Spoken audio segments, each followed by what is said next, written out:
The story begins in a windless Texas summer, where even time seems reluctant to move. Elliot Rains, 28, drifts between second-hand jobs and nighttime jazz sets in Marfa. He's the kind of man who jokes to avoid silences, but carries an invisible grief in the way he holds his trumpet, like it owes him something he lost years ago. His mother died when he was 14. His father's alive, technically, but the man left after the funeral and never returned. Raised by his older sister, Elliot grew up with too much noise in his head and too much space in his heart. One day, during a blackout at a roadside diner, a generator fails, plunging the building into warm, syrupy darkness. A voice nearby mutters, "Typical Texas romance, sweat and silence." That voice belongs to Lena Brooks. She's sitting alone, reading a medical journal in uniform. Her energy is sharp, but her body is tired, not just physically, but in the way people look when they've seen too many things too far from home. Her leave is short. In 12 days, she's flying back to Kabul. They speak for hours, stuck in the dark. She tells him about a soldier who survived a bullet to the heart because of a pen in his pocket. He tells her about a song that made a stray dog fall asleep. They bicker about jazz, then bond over Nina Simone. She drinks black coffee, he spikes his with rum when no one's watching. He calls her Sergeant Stoneface when she won't laugh at his jokes. She secretly writes his name down on a napkin before she leaves. He gives her a record, scratched, barely playable. She smiles as she walks away. They don't exchange numbers. 3 months later, Elliot enlists in the army. Not infantry, the band. Everyone thinks it's a prank, but he's serious. He says, if I can't find her, maybe I can find what she found. He trains hard, learns to play marches, writes a song he calls Bugle Dreams, and plays it only once, for himself. Through luck and lobbying, he's stationed abroad, not near Lena, but close enough to hope. They reunite briefly during a USO show, a blur of uniforms and noise.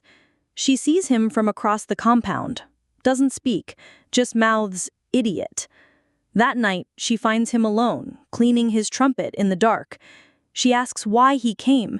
He says, "I wanted a reason to believe in anything." She says that's the dumbest answer she's ever heard, but her voice shakes. They begin writing each other across the sand.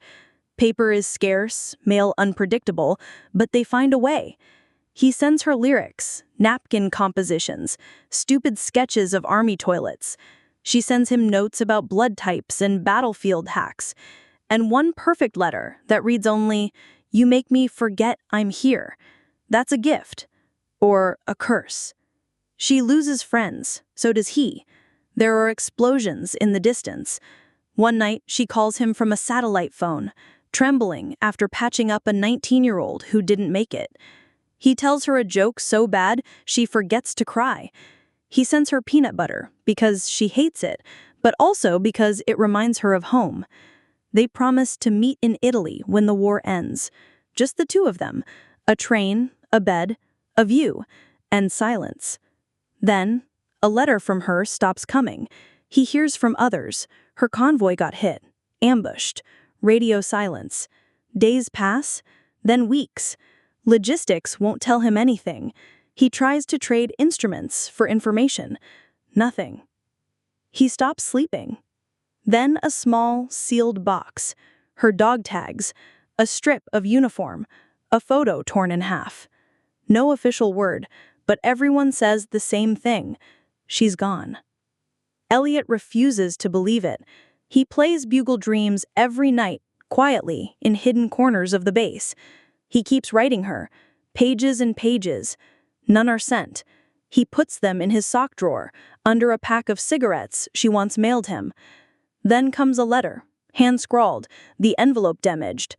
She's alive, in Germany, recovering, hiding. It reads, "I'm not who I was. I'm still pieces, but if you still remember me, I won't run if you knock." He flies out that same week. spends 3 days sitting outside the military rehab center playing her song in the freezing wind. She watches from her window, wrapped in hospital sheets, trying not to let hope destroy her. He doesn't stop playing. On the 5th day, she comes outside. She limps, her left leg ends below the knee. Her eyes are darker now, not haunted, just colder. He tries to smile. She says nothing. He reaches for her hand. She doesn't pull away. What follows isn't a healing montage. It's real, ugly, slow. Lena breaks things. She rages at him. She questions why he came. She gets drunk alone.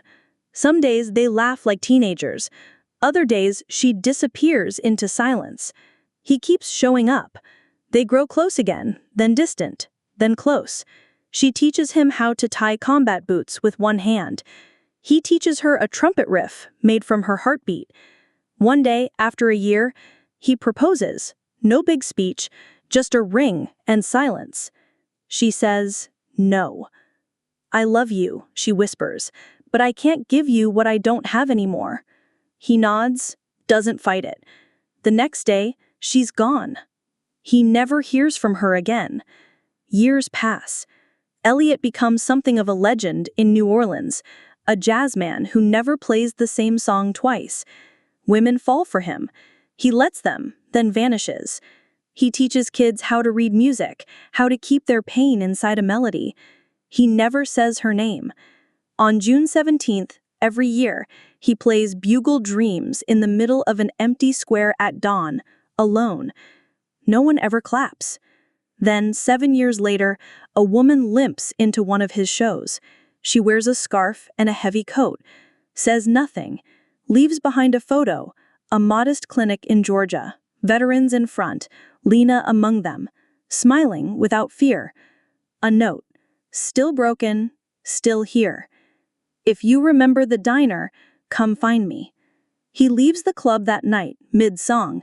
At dawn, he arrives outside her clinic. No words, just him, a trumpet, and the same damn song. She steps outside, gray in her hair now, tears on her cheeks. He keeps playing. She leans on him.